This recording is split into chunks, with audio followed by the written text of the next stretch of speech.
तो फ्रेंड्स, परमेश्वर के एक ऐसे दास के विषय में मैं आपको बताना चाहूंगा जिसे परमेश्वर ने मछली के पेट में 3 दिन और 3 रात जीवित रखा। उसका नाम है योना। वो एक ऐसा दास था परमेश्वर का जिसे परमेश्वर ने आज्ञा दिया था कि तू निनवे नगर को जा और वहां के लोगों के विरोध में तू प्रचार कर। और योना क्या करता है, डर जाता है वहां जाने से। वो सोचता है कैसे जाऊंगा। वो बोलता है कि नहीं, मैं परमेश्वर यहोवा को बिना बताए भाग जाऊंगा यहोवा की नजर से। और वो क्या करता है, एक समुद्री जहाज में बैठ जाता है और वो समुद्री जहाज में बैठ के वो जाने लगता है।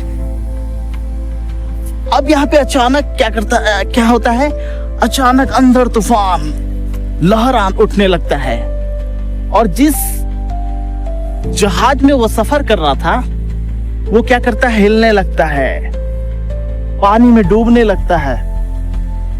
और देखिए कि वहां एक ऐसा होता है कि वहां उसमें जितने भी बैठे हुए लोग वो क्या करते हैं, डर जाते हैं। वो अपने अपने देवी देवताओं की दुहाई देने लगते हैं। और योना क्या करता है, सबसे नीचे वाले जगह में जाके छिप जाता है, आराम से सोने लगता है। तो वो लोग डर जाते, दुहाई देने लगते, लेकिन फिर भी वो शांत नहीं होता है। आंधी तूफान लहर, वो लोग देखता है कि अरे हम लोग अपनी अपनी दुहाई दे रहे, अपने अपने देवी देवताओं की, ये क्यों नहीं दे रहा, ये क्यों सोया हुआ है। उसे जाके बोलने लगता है लोग कि तू भी अपनी देवता की, अपनी जिसको तू पूजता है उसकी महिमा कर, उसकी दुहाई दे ताकि ये जहाज नहीं डूबे। वो बोलता है कि मैं यहोवा का बिना काम किए भाग आया हूं, इसलिए ऐसा आ रहा। तू लोग ऐसा कर, तू मुझे समुद्र के बीचों बीच फेंक दे और तब ये आंधी तूफान लहर ये शांत हो जाएगा। और ऐसा होता है कि वो लोग क्या करता है, उस समुद्र में उस योना को फेंक देता है और देखते हैं कि एक एक करके वो शांत हो जाता है पूरा लहर। क्यों? क्योंकि उस योना ने परमेश्वर की आज्ञाओं का उल्लंघन किया और परमेश्वर उसे रोकना चाह रहा था। पूरे ब्रह्मांड का वो रचयिता है, आप उससे भाग के जाओगे कहां? वो आपको खोज लेगा। और ये क्या होता है कि जब जैसे वो उसे समुद्र में फेंकता है, मछली अपने मुंह में उसे निगल लेता है और वो मछली के पेट में 3 दिन और 3 रात रहता है और उस पेट में रह के परमेश्वर की दुहाई देता है। और परमेश्वर क्या करता है, उसकी दुहाई को सुनता है और परमेश्वर उसे फिर जीवित उस मछली के द्वारा एक स्थान में फिर बाहर निकालता है। तो सोचिए कि परमेश्वर आपकी दुहाई को सुनता है, परमेश्वर आपको आज्ञा देता है जो करने के लिए।